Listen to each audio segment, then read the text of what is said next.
जी बिल्कुल, हैदराबाद में लगायल 2 ॾींहंनि वारो लिटरेचर फेस्टिवल में आर्ट एग्ज़िबिशन लगाई वई आहे, जंहिंमें ज़िंदगीअ जे हर मरतबे फ़िक्र सां जेके तस्वीरी जेके नुमाइश आहे उहे हिते पेंटिंग्स जी नुमाइश लगाई वई आहे, जंहिंमें अव्हांखे ॿुधाए त बोर्ड में जेके मरहला हुया उन सां गॾोगॾु हिन वक़्तु जेका महांगाई आहे उन बाबति आर्टिस्टनि पंहिंजे आर्ट ज़रिए पंहिंजे फ़न ज़रिए उनखे हिते नुमाइश में लगायो वियो आहे। अचो त आर्टिस्टनि सां ॻाल्हि ॿोल करियूं त उन्हनि जो इन बाबति छा चवणु आहे। जंहिंसां न सिर्फ़ु उन्हनि ॿारनि खे मौक़ो थो मिले जंहिंजो कमु आहे, बल्कि ॾिसंदड़ में बि हिकिड़ो उत्साह पैदा थिए थो।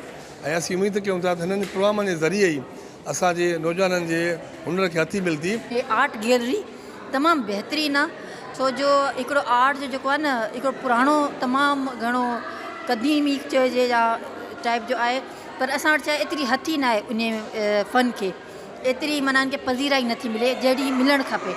आउट ऑफ कंट्री में तमामु घणी इनखे पज़ीराई मिली रही आहे, पर हिते घटि मिली रही आहे। पर मूंखे ख़ुशी थी रही आहे जेके हाणे जेके मां विज़िट कई आहे उन में जेके असांजे शागिर्दनि जा कम आहिनि, जेके असांजे जिन माण्हुनि ठाहिया आहिनि एॾी ज़बरदस्त पेंटिंग्स, उन जे कमु मूं ॾिठो आहे त तमामु बहितरीनु कमु आहे। तव्हांखे बोर्ड जा मंज़र, एब्स्ट्रैक्ट आर्ट ऐं फेसिस जेके आहिनि सिंधी फेसिस तव्हांखे नज़र ईंदा।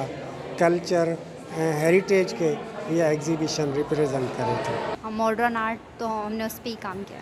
हिन मेले में मां पेंटिंग पंहिंजूं ठाहियूं आहिनि ऐं जेको आहे जिन ते मां कैनवस ते एक्रेलिक कलर्स डिफरेंट यूज़ कया आहिनि ऐं असां हिन ते इलाही महिनत कई आहे। हिते आर्ट एग्ज़िबिशन जेको थिए पियो हिन में असां डिफरेंट इलाही माण्हुनि जूं बि पेंटिंग्स आहिनि, असां बि पंहिंजी पेंटिंग लॻाई आहे। जी रूरल लाइफ कल्चर ऐं पोर्ट्रेट्स जेके आहिनि उन ते मूं घणो कमु कयो आहे वाटर कलर टेक्निक्स में। अॼोकी जेका हीअ आर्ट एग्ज़िबिशन आहे न मूंखे ॾाढो मुतासिर कयो अथई, सची ॻाल्हि इहा। शुरूअ खां वठी जेके मां इंस्पिरेशन्स ॾिठियूं आहिनि, मतिलबु जेके पंहिंजा इमोशन्स ॾिठा आहिनि, हुन जा एक्सप्रेशन्स ॾिठा आहिनि, ऐं जेका आहिनि पंहिंजो आर्टिस्ट जा, त हिन दफ़े काफ़ी नवाण आहे हिन में। छाकाणि जो सूफ़ी मेले जो थीम हूंदो आहे त हुन में फ़ुक़रा इहा ई हुजे।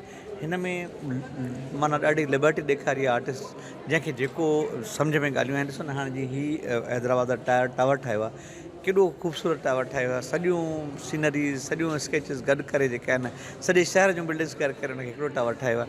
ॾाढे दिन खां पोइ ते जीअं असां ॾिठोसीं जेको गुरबत जो जान हले थो या जेको बोर्ड सतालनि जो जेको मंज़र आहे उहो सॼो हिन पूरे तव्हांजे आर्ट एग्ज़िबिशन में तव्हांखे मिले थो पियो।